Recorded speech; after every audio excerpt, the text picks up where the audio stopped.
Olá pessoal, hoje sexta-feira estamos aqui de volta e vamos retomar aqui a nossa conversa. Vamos lá com todas as nossas novidades, informações e tudo o que aconteceu nessa semana e o que a gente tem projetado para a semana que vem. Em primeiro lugar, enquanto eu já tinha mais ou menos comentado com vocês que a gente estava aí pensando num projeto novo e a gente vai começar a implantá-lo a partir da próxima segunda-feira. Então, este projeto vai se chamar Os Geógrafos e Suas Geografias e o nosso objetivo fundamental é comentar obras clássicas. Esse é o nosso objetivo. Nós vamos começar às 15h30, horário de Brasília, ao vivo, né? Vamos estar ao vivo aí comentando com vocês, tentando conversar com todos os que tiverem vontade de disponibilidade, tempo, etc., de estar junto conosco. Então, segunda-feira, ao vivo, nós vamos iniciar essa nossa conversa sobre um texto que influenciou profundamente a geografia brasileira no final dos anos 70 e, bom, de alguma maneira, ele é considerado como o texto que dá o pontapé inicial aí na tal da geografia crítica, e que se chama A Geografia Serve Antes de Mais Nada para Fazer a Guerra, o texto do Yves Lacoste, do geógrafo francês Yves Lacoste. Nós vamos aqui bater um papo sobre isso, vou tentar aqui mostrar para vocês o que me parece mais interessante do texto, e aí, bom, aí se faz perguntas, aí a gente vai conversar sobre o texto do Lacoste na próxima semana. Vamos passar a semana em cima desse livro e espero que, se tudo der certo, na sexta-feira que vem a gente chega no final dessa leitura bastante dirigida, né, e bastante focada sobre as perspectivas, os dilemas, os problemas teórico-metodológicos, né, que envolvem tudo isso. Sempre pensando aí na necessidade que a gente tem de ler os nossos clássicos, de conhecê-los, de lê-los não com um olhar bastante fino e clínico, não é? Assim, bastante agudo, porque nós precisamos, na verdade, reconhecer em que medida o pensamento dos clássicos nos influencia, em que medida, na verdade, tal influência nos permite avançar e em que medida essas influências são paralisantes, elas nos criam mais dilemas do que soluções. Tá aí, Lacoste, importantíssimo, se estabeleceu para a gente como uma pessoa ou um geógrafo fundamental da geografia moderna e contemporânea no Brasil. Okay? E na França, claro, mas estamos falando aqui de Brasil. A outra questão é que o debate dessa semana foi sobre cartografia. Nós fizemos uma entrevista com o Rildo Borges Duarte. O Rildo, ele nos falou de um artigo dele sobre essa coisa do mapa ao milionésimo e o Google Earth. Ok, acho que está lá todo o debate, ele colocou as questões, nós colocamos todo, né, chegamos até a fazer alguns comentários sobre a cartografia do século XIX, sobre o Congresso de Berlim, a forma como as potências europeias se organizaram para invadir e dominar o continente africano, essa coisa toda que a gente já falou durante a entrevista. O que é importante e o que a gente tem percebido é a necessidade que a gente tem de discutir cartografia.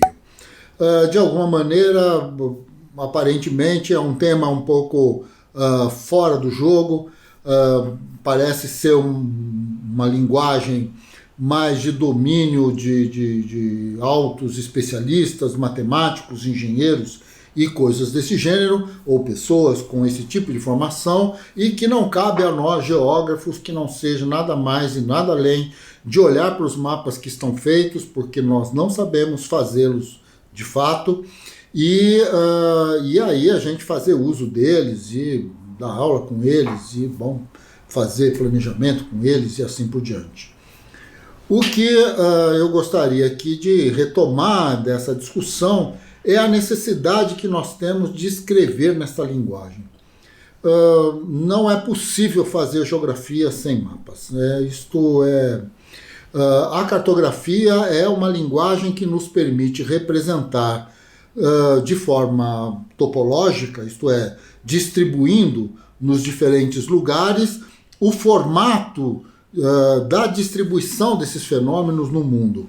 Então, diferentemente da linguagem fonética, da linguagem sonora, que nós usamos então palavras escritas para registrá-las e tudo mais, mas a grafia das palavras é a grafia associada ao som, à fonética. No caso da cartografia, não.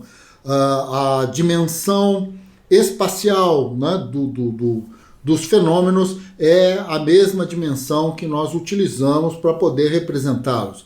Existe uma associação muito direta desse caráter distributivo, e isto que o Rui Moreira chama de coabitação. Eu sempre uso essa expressão porque me parece bastante importante e assim, representa muito aquilo que nós estamos discutindo e aquilo que nós precisamos realizar. Então, acho que a primeira coisa é resgatar aqui a importância da cartografia, de debater a cartografia. Não necessariamente no formato que o engenheiro a produz. Claro, para que a gente possa produzir como engenheiros, precisamos nos tornar engenheiros, não é essa a questão.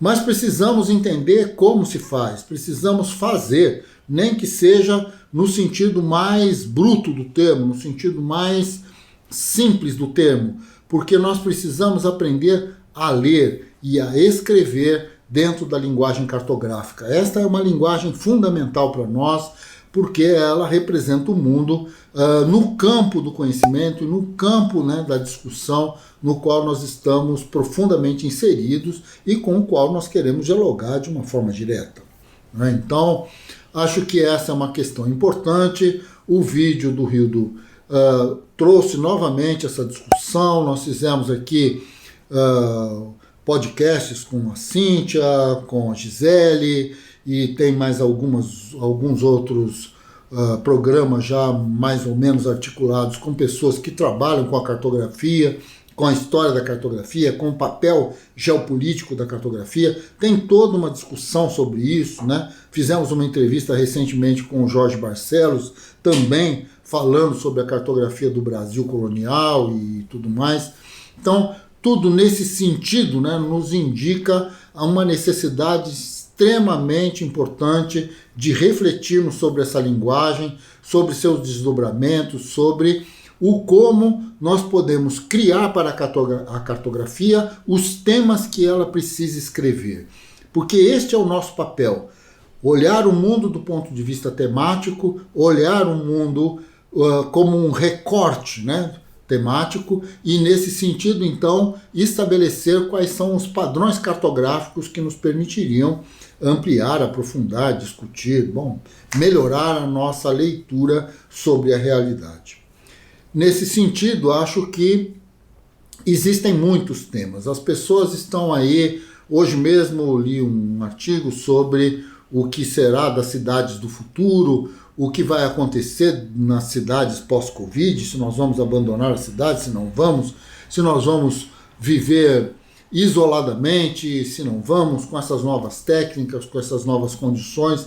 É toda uma questão que envolve efetivamente a possibilidade de estabelecermos um plano para o mundo, discutirmos o mundo tal qual ele se apresenta para a gente, e é uma maneira fundamental de representá-lo. Muito bem, minha gente, então queria mais uma vez convidá-los para as 15h30 no nosso canal do YouTube, às 15h30, horário de Brasília. Nós vamos iniciar esse projeto Geógrafos e Suas Geografias, e dentro desse projeto nós vamos iniciar a discussão justamente sobre o Yves Lacoste, uma figura fundamental com o qual nós vamos aqui conviver na próxima semana. Um abraço a todos, tenham todos um ótimo final de semana, continuem, sem dúvida nenhuma, se cuidando, tomando conta de tudo, passando álcool, fazendo tudo o que é necessário, porque é extremamente importante que a gente sobreviva no meio desse furacão que está passando sobre o mundo e que especialmente está alojado, está estacionado sobre o Brasil, onde, bom, nem vale muito a pena a gente ficar falando aquilo que já é tão óbvio, não é? Que as dificuldades do nosso país. Um abraço a todos, descansem um pouco, tentem de alguma maneira estabelecer uma relação razoavelmente saudável com o mundo, não é? Porque estamos aqui para passar no meio desse furacão e sair vivos do outro lado, para que a gente possa então, de fato, criar as condições, né, para se reorganizar do ponto de vista político, do ponto de vista do nosso trabalho, das coisas que a gente faz, das relações afetivas, das relações com as pessoas e tudo o que, de alguma forma, nós queremos ter de volta, não é? Assim. Um abraço, um bom final de semana mais uma vez, abraço para todos e todas.